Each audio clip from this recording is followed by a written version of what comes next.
आज़ादी के लिए जंग सिर्फ एक स्लोगन नहीं था, ये उन हजारों लोगों की चीख थी जिन्होंने बिना किसी शोहरत के अपनी जान दे दी। आज हम उन नामों की बात नहीं करेंगे जो हर टेक्स्ट बुक में हैं, ना गांधी जी, ना नेहरू जी, ना नेताजी सुभाष चंद्र बोस, बल्कि उनके बारे में जिनकी कुर्बानियों को या तो भुला दिया गया या कभी पूरी तरह से समझा ही नहीं गया। क्या आपने नाम सुना है कनकलता बरुआ का? आसाम के सिर्फ 17 साल की लड़की 20 सितंबर 1942 को वो कांग्रेस का तिरंगा लेकर जेल के गेट पर पहुंच गई थी अंग्रेजों के खिलाफ। उस दिन ब्रिटिश पुलिस ने क्लियर ऑर्डर दिया था, जो भी जेल के गेट के पास आएगा गोली मार देना। कनकलता आगे बढ़ती रही, बिना रुके, बिना डरे, और जेल के बाहर ही उस पर गोली चला दी गई। एक टीनेजर ने मौत को आंखों से देखा, पर राष्ट्र के लिए रुकी नहीं। फिर आते हैं मातंगिनी हजरा, एक 72 साल की बूढ़ी माँ जिसे अंग्रेजों ने 3 गोलियां मारी, पर हाथ से तिरंगा छोड़ने से पहले उनका शरीर गिरा। क्या आपको याद है आखिरी बार कब किसी ने इतना बड़ा बलिदान दिया था? 70 के बाद भी उन्होंने अपनी आखिरी सांस में भी वंदे मातरम कहा था। ना हॉस्पिटल मिला, ना मीडिया कवरेज, सिर्फ मिट्टी मिली जिसमें उनका खून मिला था। एक और नाम, Birsa Munda, tribal freedom fighter. 19वीं सेंचुरी के एंड में ब्रिटिश रूल के खिलाफ उन्होंने एक आंदोलन छेड़ दिया था झारखंड के जंगलों में। उन्होंने ना केवल अपने लोगों को जगाया, बल्कि ब्रिटिश मिशनरीज के खिलाफ धर्म, जमीन और अपने अधिकारों के लिए एक क्रांति खड़ी की। 25 साल की उम्र में उन्हें जेल में डाल दिया गया और वहां उनकी मिस्टीरियस डेथ हो गई। ब्रिटिश ने कहा बीमारी से, पर असल में उन्हें स्लो पॉइजन दिया गया था। क्या आपने नाम सुना है पीर अली खान? एक सिंपल बुक बाइंडर थे पटना में, पर 1857 के क्रांति में ब्रिटिश ऑफिसर्स के खिलाफ उन्होंने सीक्रेट लेटर्स भेजने का काम किया।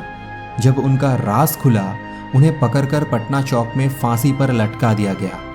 उस वक्त पीर अली सिर्फ एक आज़ाद भारत का सपना देख रहा था। कोई अवार्ड नहीं मिला, कोई स्टैचू नहीं लगा, सिर्फ एक एनोनिमस शहीद बनकर चले गए। रानी गाइडिंगलो, नागालैंड की जंगलों से आई एक लड़की, सिर्फ 13 साल की थी जब उन्होंने ब्रिटिश के खिलाफ गरिल्ला मूवमेंट शुरू किया। जेल में उन्हें 14 साल की सज़ा सुनाई गई, पर जब वो जेल से बाहर आई, लोगों के लिए एक जीती जागती देवी बन चुकी थी। प्राइम मिनिस्टर नेहरू ने उन्हें रानी कहा, पर आम जनता उनका नाम तक नहीं जानती आज। अशफाकुल्ला खान, जिनका नाम सिर्फ राम प्रसाद बिस्मिल के साथ सुना गया, पर उनका बलिदान उससे कहीं बड़ा था। काकोरी ट्रेन रॉबरी के केस में जब उन्हें फांसी दी गई, उन्होंने जेल के कोतवाल से कहा, मैं मुस्लिम हूं, पर इस देश की मिट्टी मेरे लिए सबसे पहले है। उस वक्त कम्युनल पॉलिटिक्स नहीं थी, सिर्फ एक देश था, और उस देश के लिए हर मजहब एक साथ लड़ रहा था। झलकारी बाई, झांसी की रानी के सैनिकों में एक ऐसी वॉरियर थी जो देखने में रानी लक्ष्मीबाई जैसी लगती थी। ग्वालियर के युद्ध में जब लक्ष्मीबाई ब्रिटिश फोर्सेस के टारगेट में थी, झलकारी बाई ने अपने आप को रानी के रूप में प्रेजेंट किया। ब्रिटिशों का ध्यान भटकाया और असली रानी को बचने का मौका मिला। आखिर में ब्रिटिश ने झलकारी बाई को गोली मार दी, पर उनकी शहीद होने से एक नई हिस्ट्री लिखी गई, एक ऐसी दलित महिला की जो अपने नाम से नहीं, अपने कर्तव्य से अमर हो गई। उधम सिंह, जिन्होंने 21 साल तक जनरल डायर से बदला लेने का इंतजार किया। जालियनवाला बाग मसाकार के बाद उन्होंने लंदन जाकर माइकल और डॉयर को गोली मारी, जिसका प्लान डायर ने अप्रूव किया था।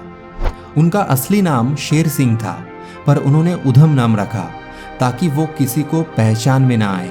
जब उन्हें फांसी दी गई, उन्होंने कहा, मैं मरने से नहीं डरता, मैं एक हिंदुस्तानी हूँ, मैं अपने देश के लिए जीता हूँ और उसी के लिए मरूंगा। लाल माधो सिंह, ओडिशा के एक ट्राइबल वॉरियर। अंग्रेजों ने उनकी गांव की जमीन छीन ली, जंगल के अधिकार खत्म किए।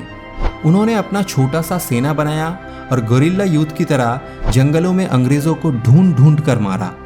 एक समय आया जब ब्रिटिश ऑफिसर्स ने रिवॉर्ड रखा, जो भी इस आदमी को पकड़ेगा उसे 500 रुपए और प्रमोशन मिलेगा, पर किसी में हिम्मत नहीं हुई, क्योंकि लोग उन्हें भगवान का रूप मानते थे।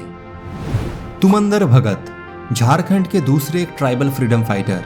उन्होंने अंग्रेजों के टैक्स सिस्टम के खिलाफ मूवमेंट शुरू किया, पर उन्हें पकड़कर पब्लिक के सामने पीट पीट कर मार दिया गया ताकि दूसरे लोगों को डरा जा सके। पर तुमंदर भगत के लाश के साथ 1000 लोगों ने एक साथ बोला, जय झारखंड, जय भारत। अंग्रेज हार गए और भगत अमर हो गए। ये सब वो नाम हैं जो स्कूल के हिस्ट्री सिलेबस में नहीं है, क्योंकि उनका नाम ना पॉलिटिकल था ना पॉपुलर। पर अगर आज भारत एक आज़ाद देश है तो उनके खून की एक एक बूंद में उस आज़ादी की असली कीमत छुपी है। हम अक्सर कहते हैं आज़ादी मिली, लेकिन उसकी कीमत क्या थी? तो जवाब ये है, किसी ने माँ का प्यार छोड़ा, किसी ने शादी नहीं की, किसी ने कभी खुद की जिंदगी नहीं जी, सिर्फ देश के लिए। अगर आज हम उनका नाम भी याद न रखें तो शायद ये आज़ादी सिर्फ एक हॉलीडे बनकर रह जाएगी। आज जब भी तिरंगा लहराता है या नेशनल एंथम बजता है तो एक बार ज़रूर सोचिए उन लोगों के बारे में जिन्हें हमने कभी पढ़ा ही नहीं, जाना ही नहीं। वो जो नाम नहीं पर कहानियाँ बन गए। और दोस्तों, अगर आप चाहते हैं कि हम ऐसे ही और अनसुनी कहानियाँ आप तक लाते रहे तो सब्सक्राइब ज़रूर कीजिए हमारा चैनल देश की असलियत। जय हिंद।